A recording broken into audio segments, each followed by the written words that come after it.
హే guys, hello, నమస్తే, వనకం, welcome to Bigg Boss tiles.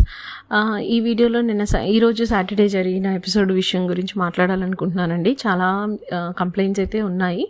Video చివరి వరకు చూడండి, నచ్చితే లైక్ చేయండి, సబ్స్క్రైబ్ చేయండి గాయ్స్.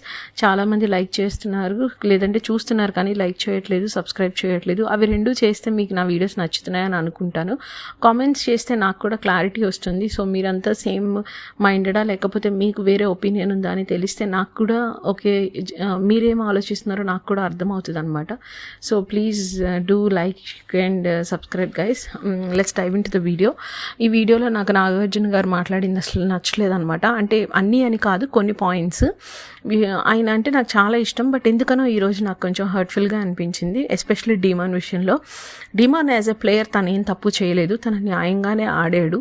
తనని ఇన్ఫ్యాక్ట్ ఆడేటప్పుడు భరణి గారు, ఇమ్మాన్యుయల్ గారు ఒక్కసారి కూడా వాళ్ళిద్దరూ ఒకరినొకరు టచ్ చేయకుండా టీమప్ అయిపోయి డీమన్ని అటాక్ చేశారు. టీమప్ అవడం తప్పు కాదు, it's a game, fair enough. But తను డీమన్ అయితే తప్పులేదు, తను ప్రొటెక్ట్ చేసుకునే ప్రాసెస్లోనే అంతా జరిగింది. సో ఏదైతే వీడియో చూపించారో ఆ వీడియోలో కూడా డీమన్ ఇమ్మాన్యుయల్ని ఫేస్ చేస్తూ ఉంటాడు. సో ఎప్పుడైతే తను స్టాప్ అన్నప్పుడు వెనక్కి తిరిగినప్పుడు ఎగ్జాక్ట్లీ ఆయనకి వెనక ఆల్మోస్ట్ ఆనుకున్న గ్యాప్లో భరణి గారు ఉంటారు. ఆయన్ని పట్టుకుంటాడు తప్పితే ఆయనకి రాయాలనే ఇంటెన్షన్ అయితే డీమన్ది కాదు. అది మనకి 2 సార్లు వీడియోలో అలానే కనిపించింది. బట్ స్టిల్ తన తప్పు లేకపోయినా రీతుని అందరూ అంటున్నారనే ఉద్దేశంతో అన్ఫేర్ ప్రాసెస్ అని తన కెప్టెన్సీని కూడా గివప్ అనడానికి ఆయన అంటాడు. కానీ మన నాగార్జున గారు దాన్ని రివోక్ చేయడం అనేది నాకు రాంగ్ డెసిషన్ అనిపించింది. శ్రీజ ఏదైతే అడిగిందో that is exactly my point అనమాట. యాజ్ ఏ ప్లేయర్గా డీమన్ తప్పు చేయనప్పుడు తనకు వచ్చిన కెప్టెన్సీని ఎందుకు రద్దు చేయాలి?